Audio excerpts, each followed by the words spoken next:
Being the universal energy of intelligent information, Ifa was created by Olodumare to dictate the instructions of how the elements that compose life should act. It had its genesis together with the universe.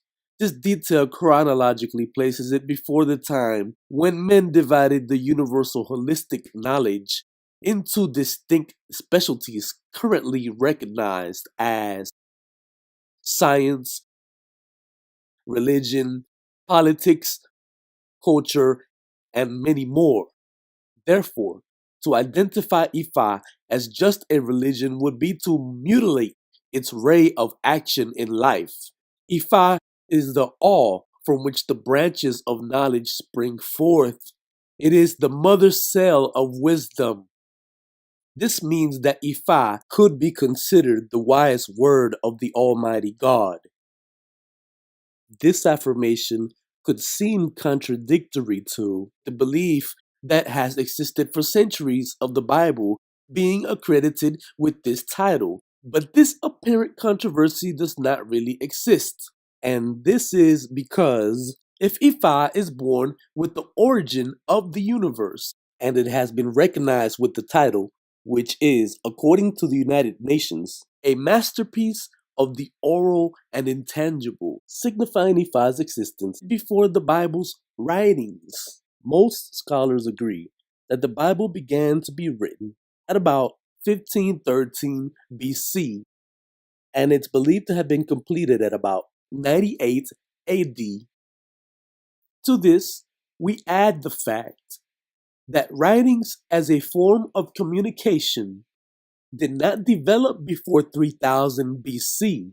All things written in the Bible were events that were initially told orally, and the wise advices found in it are in essence the same as found in the oral tradition of Ifa. They are the directives for a prosperous, harmonious life, only told perhaps with different styles and words. The reason for these linguistic differences are told in the book of Genesis in the Bible and also in the Odu Ofun Oturupon in Ifa. As for the Bible, in chapter 11, verses 1 through 9, we are told that on earth there was only one single language and only one single set of words. Men traveling east found the valley of Shinar and decided to dwell in this region. And they built the city and also a giant tower peaking the heavens to adore God and to not be scattered throughout earth. The Creator was not in agreement with this purpose, and he confused their language so that one would not understand the language of the other. This story explains clearly that Almighty God did not agree with there being only one single style to adore him. And he fomented diversity in scattering them throughout different parts of the earth. In this manner, man would find different faunas, floras, climates, and foods, bringing as a consequence different cultures and different perceptions of the world that surrounded him. And these different cultures express these different perceptions. And one may take, for example, how these different cultures have produced different names to identify the same sovereign, creative God, and different languages to describe him. Let's put, for example, the name with which the Creator is identified in the Hebrew scriptures of the Bible. In the book of Exodus, chapter 6, verses 2 and 3, the name Jehovah appears, but it is also clearly expressed that there were loyal men at his command, with whom he had many oral communications with frequently, such as were Abraham, Isaac, and Jacob. And he never identified himself before them by his name. Now, let's analyze the name Jehovah. In its etymology, its writing in Hebrew is read Jo Evawe, or Yahweh, and its meaning is He causes it to be. This identifies Jehovah as a title which is more than a name, as the creator of existence or the existent. Now, let's analyze the Almighty God. According to Ifa's oral tradition, He is identified in many forms, such as Olodumare, fountain of energy or life, Olorum, God of the heavens, and many more. But let's put special attention on one form, which denotes His quality as creator. In the Odu Ofunmeji, the story of the creation of His name is referred to, and He is identified as Oduduwa. In translating the meaning, we find Odu as matrix or fountain, Da, which in Yoruba means create, and Wa, which means to be.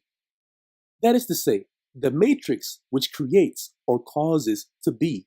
In summary, Jehovah and Oduduwa, as names or titles referring to the supreme being or creator, have the same meaning. Another important fact, which provides solid proof of the relative information between the Bible and Ifa, is established in the origin of creation through word. In the Bible, in the book of John chapter 1 verse 1, we read, "In the beginning was the Word, and the Word, which was God, and the Word was a God." Later, in verse 3, it continues, "All things came to exist through Him, and without Him, not even one thing came to exist."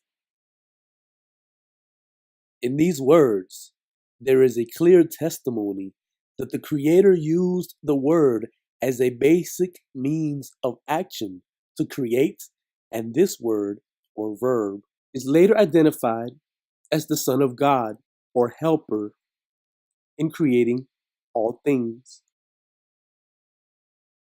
And His name, Jesus, means Yahweh is the salvation. As proof of this, the book of Genesis, in its account of creation, in chapter 1, it speaks of the 6 days of creation, utilizing the mandate through the voice or word. For example, in verse 3, we read, "And God proceeded to say, 'Let there be light,' and there was light." This story is nothing more than a version of what is related in Ifa and registered in the Odu Iroso Iwori, which affirms that Olodumare, the God creator, created knowledge, understanding, and wisdom as a means of communication with everything created, which came out of His abdomen, vibrating, and they descended together in the form of word, and they evacuated their energy in the form of light and sound. And upon arriving on earth, it materialized in Ella, or Orunmila, whose name means only the heavens know the path of salvation.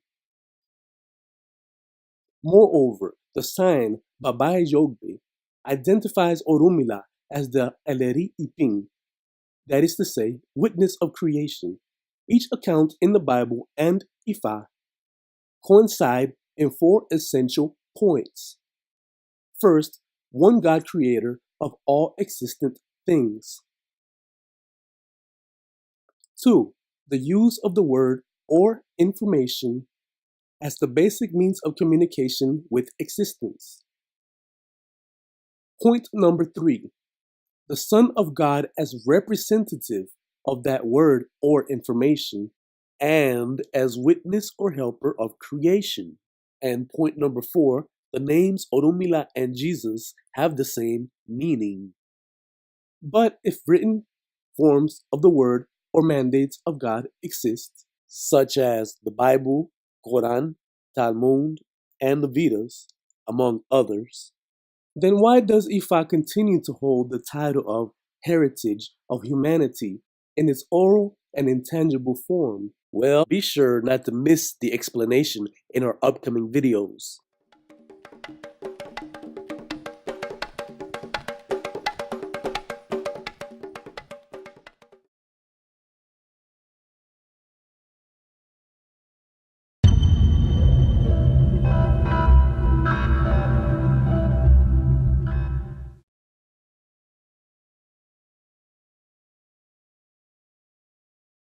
Almighty God.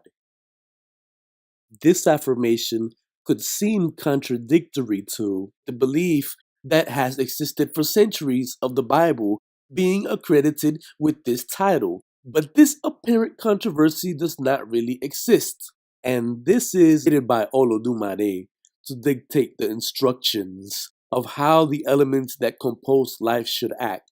It had its genesis together with the universe. This detail chronologically places it before the time when men divided the universal holistic knowledge into distinct specialties currently recognized as science, religion, politics, culture, and many more. Therefore, to identify Ifa as just a religion would be to mutilate its ray of action in life. Ifa is the all from which the branches of knowledge spring forth. It is the mother cell of wisdom. This means that Ifa could be considered the wise word of the all.